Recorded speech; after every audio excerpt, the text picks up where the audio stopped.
The world has changed dramatically since policing was last fundamentally reformed over 60 years ago. Policing remains the last great unreformed public service. Today, as this government publishes a new policing white paper, I set out reforms that are long overdue. They define a new model for policing in this country, with local policing that protects our communities and national policing that protects us all. Since taking office, we have already restored a focus on neighbourhood policing that the last Conservative government eroded. They pulled bobbies off the beat, with over half of the public now reporting they never see police on patrol in their local area. It was a foolish error, because neighbourhood policing works. Across the world, the evidence shows that visible patrols in high crime areas work. The last Labour government put more officers on the streets, and confidence in policing hit record levels. The Tories cut them, and confidence fell. This government is righting that wrong with a target of 13,000 more neighbourhood officers by the end of the Parliament, and we have already put 2,400 back onto the beat. We have also introduced the neighbourhood guarantee, so every community has a named contactable officer, and I intend to end the distortive officer maintenance grant. This was introduced by the last Conservative government, who had to replace the 20,000 police officers lost on their watch. The results were perverse. Uniformed officers hired, but stuck behind desks, with 12,000 men and women in uniform now working in support roles, including, absurdly, some 250 warranted officers working in HR. I intend to end this by introducing a neighbourhood policing ring fence, which will ensure that forces are putting uniformed officers where the public want and need them, out in the community, fighting crime on our streets. However, we must do more. Today, we have policing happening in the wrong places. We have local forces responsible for national policing, distracting them from policing their communities. And at the same time, we have forces of various shapes and sizes, with quality varying widely force by force. This government's reforms will ensure we have the right policing happening in the right place. That starts with the creation of a new national police service. At first, this force will set standards and lift administrative tasks off local forces.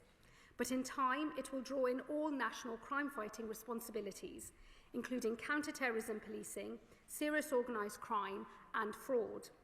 This will ensure local forces are no longer distracted by national responsibilities, while at the same time creating an elite national force expert at fighting the ever more sophisticated criminals who are operating nationwide across our borders and online.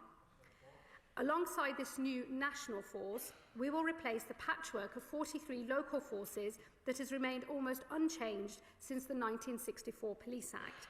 That model has been straining for decades. Today, it is simply not fit for purpose. Our 43 forces are of varying sizes. Some of them have just 1,000 officers, others over 8,000. And the Metropolitan Police is 30 times larger than our smallest forces. As a result, some forces are not equipped to handle complex investigations or respond to major incidents. Meanwhile, the duplication across force headquarters means money is wasted, drawing resource away from frontline policing.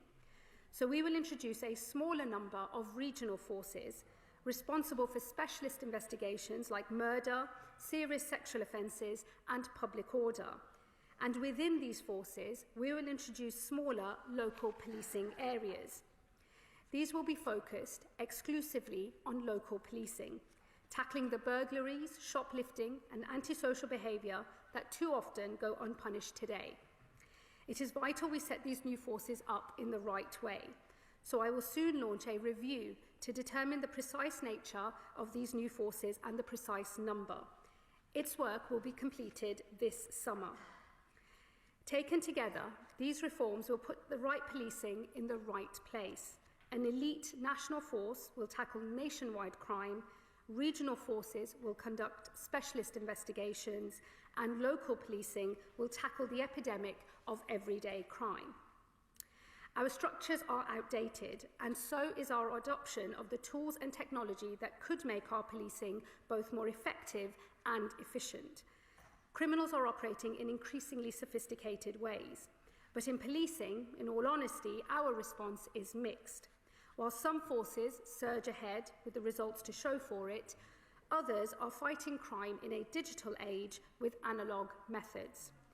We will ensure that every force is adopting the latest technology led out of the new National Police Service.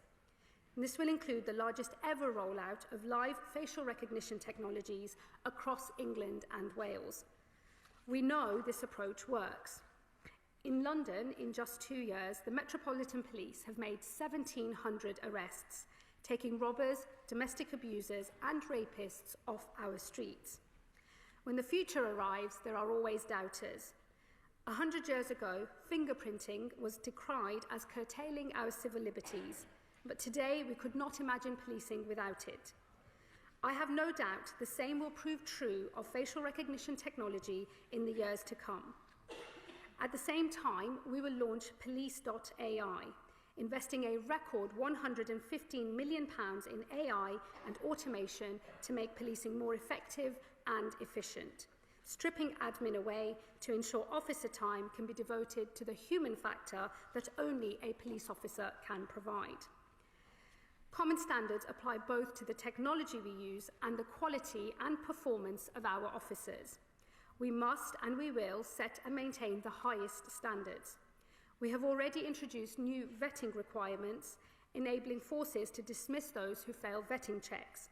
Alongside a range of measures to lift policing standards, we will introduce a licence to practice for police officers, recognising the professionalism, dedication and duty that comes with the uniform. We must be willing to set clear standards and the performance that we expect within forces and hold policing leaders to account for their delivery. Under the last Conservative government, there was a retreat from the historic role held by Home Secretaries and the Home Office since the days of Peel. That was an error, and this government will reverse it. As the old Peelian maxim has it, the police are the public and the public are the police. And I consider it essential that the people, through Parliament, can determine what they expect from their forces. So this government will restore targets for police forces and set minimum standards that forces must abide by. Forces' performance will be transparent and public, and where performance falls, we will take action. We will create new turnaround teams to go into a force where performance has fallen. And in the most extreme examples of a failure of leadership, I will restore the Home Secretary's power to fire a chief constable. This was a vital power relinquished by the last Conservative government, who handed that power to police and crime commissioners, a position that I consider a failed experiment, despite the best efforts of many excellent PCCs across the country. And we will now draw that experiment to an end.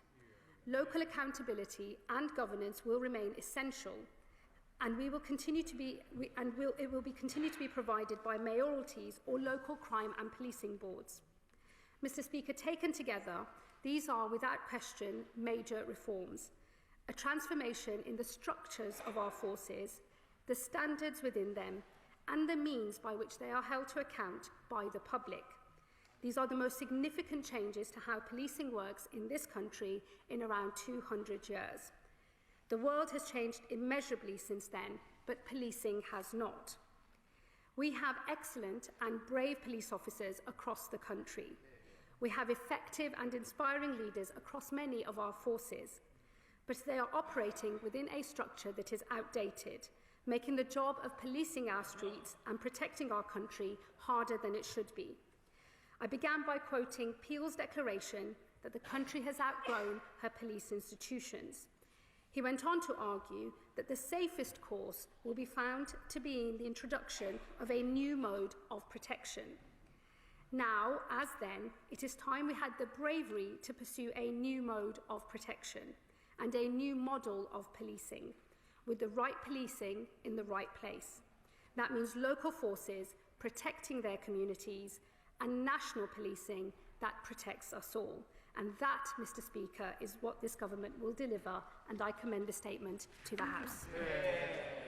Well, policing really welcomes these bold proposals, the start of a conversation, because we have to ask ourselves the question once in a generation, would you design it this way? And the opportunity now is to take a step back from that, take a step back from a system that was built in the 1960s fundamentally and say, is that right for policing in the next decades? And in the decades since, of course, we've made that work in a variety of ways. We've made that work on our high streets. We've made that work here in London in achieving reductions in homicide and in other local crimes. But that's getting harder, and that's a stretch. And the stretch is on the great officers and staff of our police forces who've made that work over years. That's not going to be possible in the years ahead. So we see a real opportunity to strike the right balance between things which should be organised and resource, capabilities that should live at a national level, which give us a real opportunity then to protect what's most important, which is local policing. What's really extraordinary about this moment, and I've been in policing over 30 years, is that you have got chiefs from bigger forces, metropolitan forces, chiefs from local forces in rural areas, all agreeing that change is now overdue. So we've got this extraordinary moment where people leading out nationally on serious and organised crime, the Director General of the National Crime Agency, the Commissioner of the Met, the leader of the National Police Chiefs Council, the College of Policing, all lined up behind this and speaking on behalf of our local communities. I've worked around the country, I've worked in England, I've worked in Wales. I can see that there are particular concerns in local areas which, if we can organise ourselves appropriately, we'll actually be able to give more attention to. We'll be able to be clearer about the priorities of local communities and how they're serviced, but also we'll make sure that they're supported by technology. So those great men and women I talked about need, in the next generation, really great technology. One of the things we really welcome in the proposals coming forward from government is a focus on local policing areas. We've invested heavily in safer neighbourhood teams. Our command units effectively have been invested in. We've got 32 new superintendent roles across London who lead at a borough level, lead at a local authority level, places that people recognise. So if you live in one of London's boroughs, that really is the identity of the place that you live and work and learn, and that's true around the country. So by generating more focus, more identity in localities, in neighbourhood policing, we can make sure people still feel close to their local officers. In reality, our headquarters are important. They help make all of that local policing possible. But frankly, there are too many of them. 43 is way too many. And so the biggest change you should feel is in that support which local officers get, as opposed to feeling a real change in what local officers can do immediately. In due course, actually, there's every reason to believe these are reforms which could make local policing stronger and stronger.